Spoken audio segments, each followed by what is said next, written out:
One of the first tasks is to appoint a cabinet, but the radical nature of Mr Johnson's reshuffle has surprised even those on his own side. The number of senior ministerial departures is far higher than many expected, and they include committed Brexit supporters such as Penny Mordaunt and Liam Fox. Sajid Javid becomes the first British Asian Chancellor of the Exchequer. The former Brexit Secretary Dominic Raab is now the new Foreign Secretary, replacing Jeremy Hunt. Priti Patel returns to the government as Home Secretary. Boris Johnson's former Conservative leadership rival Michael Gove becomes Cabinet Office Minister. Another former Conservative leadership candidate, Matt Hancock, remains in his role as Health Secretary. And Liz Truss, who was the first person to back Mr Johnson for Prime Minister, has been rewarded with the role of International Trade Secretary. Andrea Leadsom makes a swift return to the Cabinet as Business Secretary. And Nicky Morgan returns to government following a 3-year absence as Culture Secretary. And in the last half an hour, we've heard that Jacob Rees-Mogg is the new leader of the House of Commons. Let's go to Westminster and our political correspondent Jessica Parker, who's there. Jessica, first of all, let's just pick up on that late-breaking news. Jacob Rees-Mogg, leader of the House, and that puts him in a very strong position as a leading Brexiteer and leader of the ERG group in the Commons to define the agenda and lay out the agenda upon which MPs will be voting when it comes to Brexit. Yeah, absolutely. Now, Jacob Rees-Mogg will be in charge of driving government business through the House of Commons. And of course, that is no easy task at the moment, given the government's wafer-thin majority. I'm not even sure you could describe it as wafer-thin. It's so skinny. And Jacob Rees-Mogg, of course, a very knowledgeable parliamentarian. I think he will enjoy the role of leader of the House of Commons.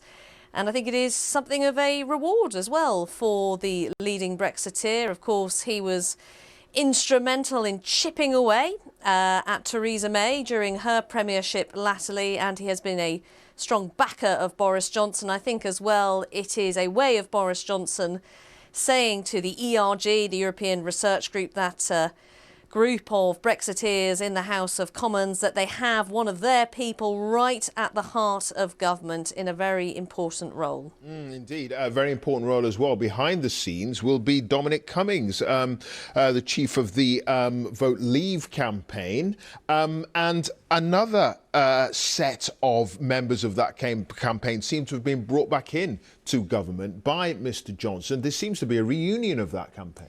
Yeah, I mean, I think a couple of interesting things to note there. The appointment of Dominic Cummings is not without controversy. There are some people who think that he is too disruptive, too unpredictable, although I've also talked to MPs today who actually think that a disruptor is possibly what the government needs right now to try and break out of the Brexit impasse. But the other thing to note as well is that Dominic Cummings, obviously credited with running a successful Vote Leave campaign in winning the referendum back in 2016.